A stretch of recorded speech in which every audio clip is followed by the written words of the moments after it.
Hallelujah. सब नूं सलाम, जय मसीह दी।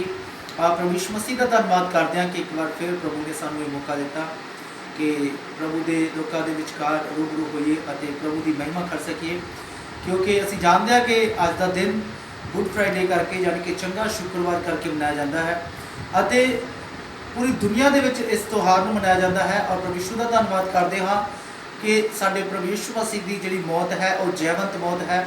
इस करके मैं दसना चाहता हाँ कुछ सलीब के बारे, क्योंकि जरूरी है सानू उस कलाम के बारे जानना, उस वचन के बारे जानना जो सानू उधार के नेड़े लेके जाता है। इस करके ये किवें हो सकता है कि कोई मरे और उसनू चंगा शुक्रवार कहिए या गुड फ्राइडे कहिए।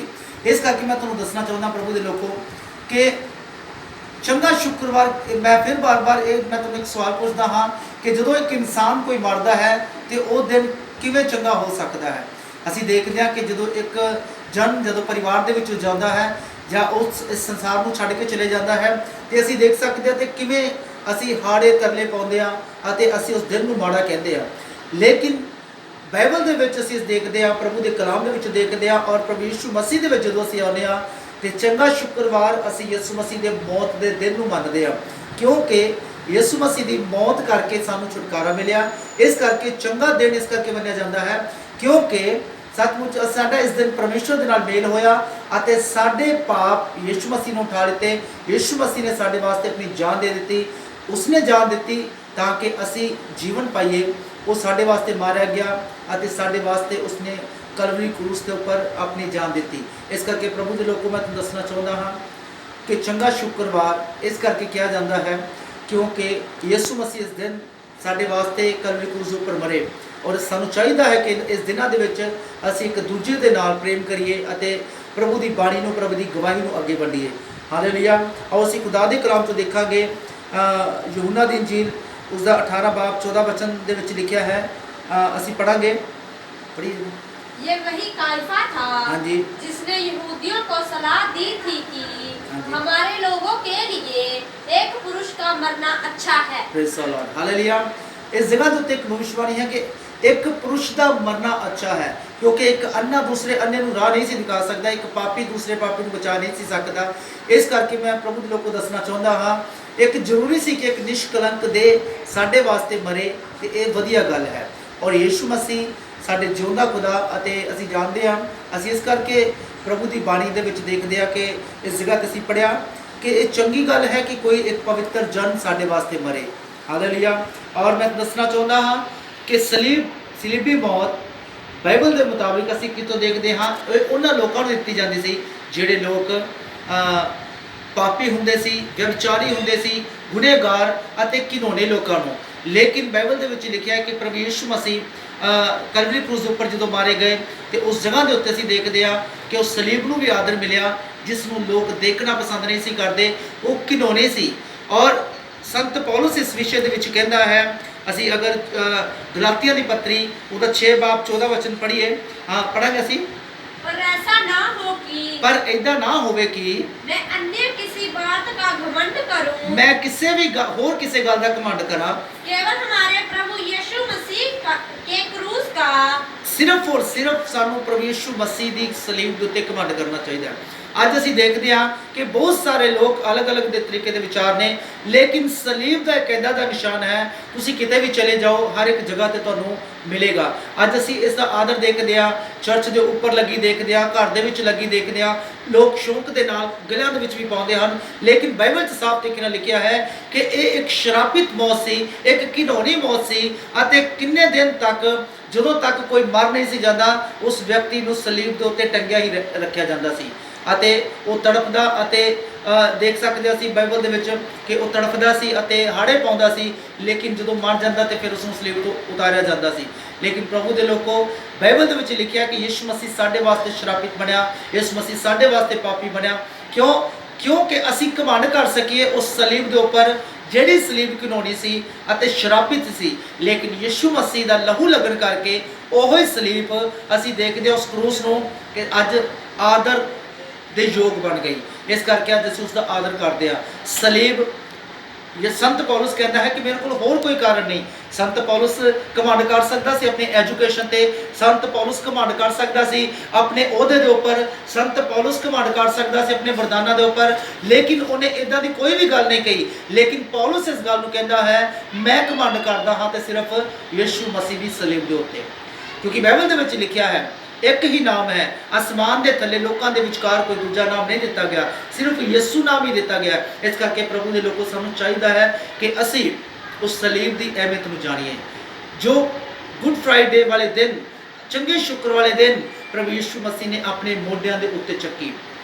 बेशक वो एक भार है, बोझ है, और मैं तुहानू सलीब के बारे जानकारी दसना चाहता हाँ कि 150 किलो भार उस सलीब का सी जिहड़ी यीशु मसीह ने गुलगुता नाम पहाड़ी के उत्ते लैके गए। अते उस सलीब इन्नी भारी होने के बावजूद उस जगह के उत्ते असीं देखदे आ उसे सलीब नूं यीशु मसीह ने उठा के गुलगुता पहाड़ी के उपर लैके गए। अते दूसरी गल जो असीं देखदे आ कि प्रभु यीशु मसीह उस जगह ते किन्ने उसको कोड़े मारे गए, 39 कोड़े मारे गए, अते जो कंडे का ताज पहनया गया उसके सिर के उपर वो भी 17 कंडे सी।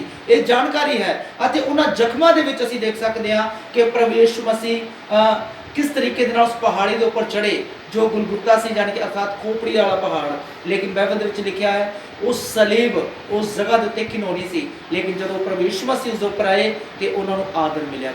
हालेलुया।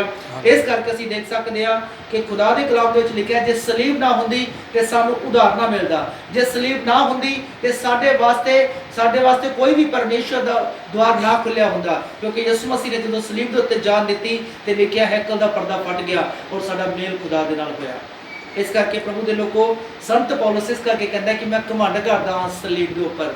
सानू भी अज चाहिए है कि असी उस सलीब के उपर घमंड करिए जिस सलीब के उत्ते यीशु मसीह ने जान दी है, जिस सलीब के उत्ते यीशु मसीह ने अपना लहू बहाया है, जिस क्रोस के उपर यीशु मसीह ने अपनी जान दी और साडे वास्ते स्वर्ग का राह खोलिया है। इस करके प्रभु के लोगों चाहिए है कि असी उस सलीब नूं आदर दईए अते उस सलीब नूं सिर्फ एक शोशेबाजी नहीं, सिर्फ एक दिखावा नहीं, बल्कि इस तरीके से असीं रखिए कि बाइबल में लिखा है कि यीशु मसीह भी कहते कि जे कोई मेरे पीछे आना चाहे वो अपनी सलीब चक्के ते मेरे पीछे आ जाए।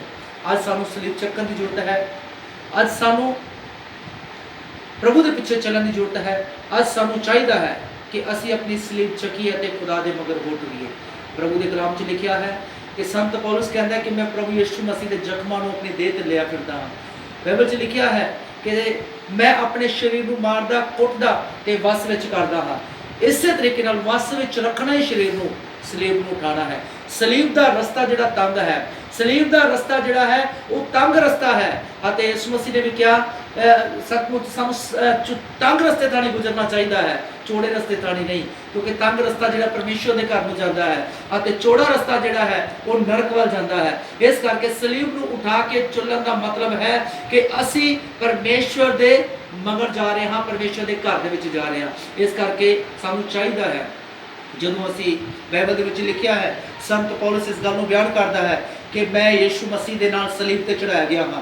ਜਦੋਂ ਅਸੀਂ ਯीशु ਮਸੀਹ ਦੇ ਨਾਲ ਸਲੀਬ ਤੇ ਚੜਾਏ ਗਏ ਹਾਂ ਪ੍ਰਭੂ ਦੇ ਲੋਕੋ, ਤੇ ਫਿਰ ਅਸੀਂ ਆਪਣੀ ਮਰਜ਼ੀ ਨਹੀਂ ਕਰ ਸਕਦੇ, ਅਸੀਂ ਆਪਣੀ ਸੋਚ ਸਮਝ ਨਹੀਂ ਕਰ ਸਕਦੇ, ਅਸੀਂ ਸਿਰਫ ਖੁਦਾ ਦੀ ਮਰਜ਼ੀ ਨੂੰ पूरा कर सकते हैं। असी सलीब को अगर देखिए जो प्रभु यीशु मसीह सलीब ते सी उस वक्त उसने क्या मैं प्यासा हाँ ते लिखा है कि उसको सिरका दिता गया। हुण जिस इंसान को सलीब के उत्ते चढ़ाया गया है, जिहड़ा इंसान प्रभु यीशु मसीह दे नाल सलीब ते चढ़ाया गया है, ते मैं तुहानूं दसना चाहना प्रभु दे लोगों सचमुच वो परमेश्वर के राज का अधिकारी है अते वो दुखों में साझा है। गल्लां दे नाल असीं दुखों में साझे नहीं हो सकते, शब्दां दे नाल नहीं, सानूं करना पवेगा। क्योंकि असी बाइबल के विच देखिए कि उस सलीब जिहड़ी है वो खुदा का एक सच्चा प्रचार, सच्चा कलाम है अते उस सलीब जिहड़ी है उस दे द्वारा सानू मुक्ति मिली है। जे सलीब ना हुंदी ते साडे कोल यीशु भी नहीं सी होना, जे सलीब ना हुंदी ते साडे कोले अज प्रभु का प्यार ही सानू पता नहीं सी लगना। एक प्रेम प्रगट होया उस सलीब ते असी देखदे आ, असी जानदे आ अज पूरी दुनिया दे विच गुड फ्राइडे मन्निया जांदा है। वो भी यीशु मसीह की मौत, जिस दिन मौत हुई उस दिन गुड फ्राइडे। खुदा दे लोगों सानू चाहिए कि असीं प्रभु का धन्नवाद करिए अते सलीब जिहड़ी है उसनूं उठाइए, अपनी सलीब उठाइए, ना कि किसी होर दी। बाइबल दे विच लिखिआ यीशु मसीह की कहते हैं कि अपनी सलीब चक ते मेरे पिछे तुरदा है। वो सलीब साडे कम्मां नूं दर्शाती है, साडे बुरे कम्मां नूं ਛੱਡ ਕੇ ਜਦੋਂ ਅਸੀਂ ਪ੍ਰਭੂ ਦੇ ਮਗਰ ਚੱਲਾਂਗੇ, ਇਸ ਸਲੀਬ ਨੂੰ ਉਠਾਣਾ ਹੀ ਹੈ। ਤੰਗ ਰਸਤੇ ਥਾਣੀ ਗੁਜ਼ਰਨਾ ਹੀ ਸਲੀਬ ਨੂੰ ਉਠਾਣਾ ਹੈ, ਤੰਗ ਰਸਤੇ ਥਾਣੀ ਚੱਲਣਾ ਹੀ ਸਲੀਬ ਨੂੰ ਉਠਾਣਾ ਹੈ। ਇਸ ਕਰਕੇ ਪ੍ਰਭੂ ਦੇ ਲੋਕੋ ਸਾਨੂੰ ਚਾਹੀਦਾ ਹੈ ਸੰਤ ਪੌਲੁਸ ਦੇ ਸਮਾਨ ਅਸੀਂ ਕਹਿ ਸਕੀਏ ਕਿ ਮੈਂ ਸਿਰਫ ਸਲੀਬ ਦੇ ਉੱਪਰ ਘਮੰਡ ਕਰਦਾ ਹਾਂ। ਅੱਜ ਸਾਨੂੰ ਕਿਸੇ ਹੋਰ ਕੋਈ ਸਾਡੇ ਕੋਲ ਕੋਈ ਕਾਰਨ ਨਹੀਂ ਹੈ, ਸਾਡੀ ਐਜੂਕੇਸ਼ਨ, ਸਾਡਾ ਸਰੀਰ ਜਾਂ ਕੁਝ ਵੀ ਸਾਡੇ ਕੋਲ ਘਮੰਡ ਦਾ ਕਾਰਨ ਨਹੀਂ ਹੈ, ਲੇਕਿਨ ਇੱਕ ਹੈ ਜਿਸ ਤੇ ਅਸੀਂ ਘਮੰਡ ਕਰ ਸਕਦੇ ਹਾਂ, ਉਹ ਯਿਸੂ ਮਸੀਹ ਦੀ ਬਾਹ ਜਿਸ ਦੇ ਉੱਪਰ ਯਿਸੂ ਮਸੀਹ ਨੇ ਜਾਨ ਦਿੱਤੀ, ਉਹ ਯਿਸੂ ਮਸੀਹ ਦੀ ਸਲੀਬ ਹੈ। ਸੰਤ ਪੌਲੁਸ ਇਸ ਨੂੰ ਐਵੇਂ ਦਿੰਦਾ ਹੈ। ਇਸ ਕਰਕੇ ਸਾਨੂੰ ਅੱਜ ਚਾਹੀਦਾ ਕਿ ਅਸੀਂ ਪ੍ਰਭੂ ਦਾ ਧੰਨਵਾਦ ਕਰੀਏ ਅਤੇ ਉਸ ਦੇ ਬਲੀਦਾਨ ਨੂੰ, ਉਹਦੀ ਸਲੀਬ ਨੂੰ, ਉਹ ਜੋ ਲਹੂ ਬਹਾਇਆ ਗਿਆ, ਕੰਡਿਆਂ ਦਾ ਤਾਜ ਜੋ ਪਹਿਨਿਆ ਗਿਆ, ਉਸ ਦੇ ਲਈ ਪ੍ਰਭੂ ਯਿਸੂ ਦਾ ਧੰਨਵਾਦ ਕਰੀਏ ਔਰ ਉਸ ਦੀ ਮਹਿਮਾ ਕਰੀਏ। ਸਭ ਨੂੰ ਜੈ ਮਸੀਹ ਦੀ। God bless you.